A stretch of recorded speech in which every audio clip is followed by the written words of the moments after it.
जिस इलाके में लोग दिन में जाने में डरते थे, जिस इलाके में नक्सलियों की जन अदालत लगती थी, आज उसी बीहड़ जंगल में गृह मंत्री पहुंच गए। और तस्वीर देखिए किस तरह से व्हाइट कलर की बाइक है और चेहरे पर मुस्कान लिए हुए जंगल में गृह मंत्री विजय शर्मा घूम रहे हैं। यह तस्वीर छत्तीसगढ़ के बीजापुर से निकलकर सामने आई है। यह वही बीजापुर है जहां हिड़मा, देवा, दामोदर जैसे कुख्यात नक्सली रहते थे, जिनके नाम से ही इलाके में दहशत और खौफ का माहौल बन जाता था।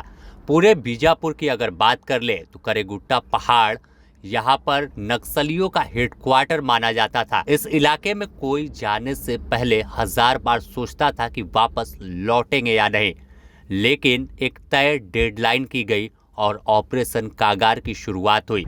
ऑपरेशन कागार की शुरुआत होने के बाद लगातार सुरक्षा बल के जवान नक्सलियों पर प्रहार कर रहे हैं और उन्हें मिट्टी में मिलाने का काम कर रहे हैं। खुद जब केंद्रीय गृह मंत्री अमित शाह छत्तीसगढ़ के बीजापुर बस्तर इलाके में पहुंचे तो साफ तौर पर नक्सलियों को चेतावनी दे डाली थी कि आत्मसमर्पण कर दे, नहीं तो अंजाम बुरा होगा। इसका नतीजा भी देखने को मिला। 1 करोड़ के इनामी भूपति और सेंट्रल कमेटी सदस्य रुपेश जी ने हथियार डाल दिया। अकेले नहीं बल्कि एक साथ 210 माओवादियों ने महाराष्ट्र के गढ़चिरौली में आत्मसमर्पण किया और मुख्य धारा में लौट गए। तो इसके बाद फिर एक तस्वीर निकलकर सामने आई कि बस्तर इलाके के उस जंगल से नक्सलियों का जत्था निकल रहा था।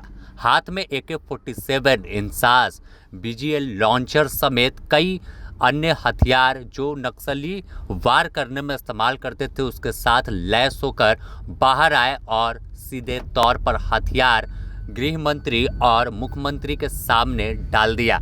इसके बाद अब खुद गृह मंत्री विजय शर्मा बीजापुर के नंबी इलाका इसे कहते हैं और यह बीहड़ जंगल है, यहाँ पहुंचकर कई योजनाओं की सौगात भी दी है। फिर CRPF कैंप पहुंचे, वहां जवानों का हौसला बढ़ाया और साफ तौर पर एक संदेश दिया कि अब छत्तीसगढ़ बदल रहा है। जहां नक्सलियों की तूती बोलती थी, इस बीहड़ जंगल में नक्सली जन अदालत लगाकर फैसला सुनाते थे। आज यहाँ लोकतांत्रिक सरकार पहुँच रही है और सीधे जो विकास से कटे हुए इलाके थे अब तक, आज़ादी के बाद भी बीजापुर का कई इलाका ऐसा है जहाँ आदिवासियों को मूलभूत सुविधा भी मुहैया नहीं होती थी, लेकिन अब सीधे खुद सरकार उनके पास पहुँच रही है और बता रही है कि मुख्य धारा में ही हर कुछ है। और नतीजा साफ है कि जब सरकार पहुंच रही है, सकारात्मक पहल सरकार की ओर से हुई, तो तमाम कुख्यात उग्रवादी जो थे वो हथियार डाल रहे हैं। अगर सिर्फ बीते 6 माह की बात कर ले तो छत्तीसगढ़ के करेगुट्टा पहाड़ पर एक बड़ा ऑपरेशन चला और वहां ऐसी दबिश हुई जिसमें नक्सलियों का हेडक्वार्टर तबाह हो गया। इस तबाही का आलम यह हुआ कि बीते कुछ दिन बाद ही फिर आपको बसव राजू, जो 1 करोड़ का इनामी सेंट्रल कमेटी सदस्य था, माना जाता था कि बस्तरपुर बीजापुर के इलाके में इसका पूरा साम्राज्य चलता था, इसे एनकाउंटर में जवानों ने ढेर कर दिया।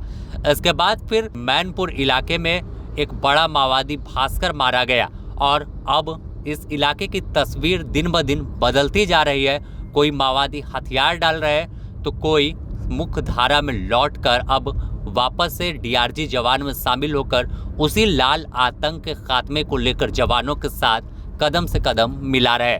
तो फिलहाल तस्वीर बताने को काफ़ी है कि छत्तीसगढ़ अब नक्सल मुक्त होने की ओर आगे बढ़ रहा है। 31 मार्च 2026 की तय डेडलाइन की गई है और लगातार अपील, चाहे गृह मंत्री अमित शाह हो या फिर छत्तीसगढ़ के मुख्यमंत्री गृह मंत्री छत्तीसगढ़ के विजय शर्मा, वो कर रहे हैं कि हथियार डालिए और मुख्य धारा में लौटकर विकसित छत्तीसगढ़ के संकल्प को दोहराए और साथ मिलकर कदम बढ़ाए। तो अब देखना होगा कि आखिर जो तय डेडलाइन की गई है और जो बचे हुए माओवादी हैं, इस इलाके में अभी भी हिड़मा जैसे कुख्यात उग्रवादी जंगल में घूम रहे हैं, लेकिन वो भी जल्द हथियार डाल दे, इसकी अपील लगातार की जा रही है। नहीं तो कहा जा रहा है कि अब जंगल में ढेर कर दिए जाएंगे। Bureau report, the news post.